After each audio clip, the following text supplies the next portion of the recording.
মানে যুদ্ধের বিরুদ্ধে, ভারতের বিরুদ্ধে মিছিল করেছে বাম।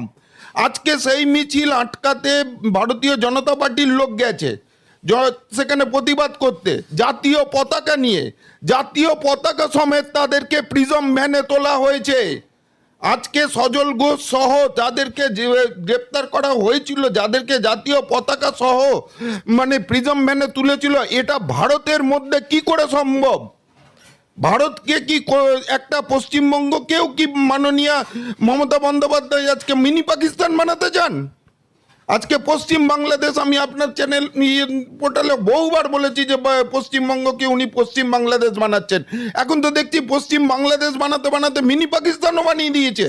যেটা ববি হাকিম বলেছিল একটা ক্ষুদ্র অঞ্চল মিনি পাকিস্তান, এখন তো পুরো কলকাতাও মিনি পাকিস্তান হয়ে যাচ্ছে। কেন পাকিস্তান ভারতের পতাকা নিয়ে মিছিল করা যাবে না? কেন পাকিস্তানের পতাকা ছিঁড়া যাবে না?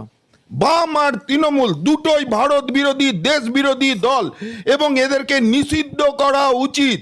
দেশের জন্য, ভারতের জন্য স্বার্থে এদেরকে নিষিদ্ধ করা উচিত। এগুলো হচ্ছে ভারত বিরোধী দল।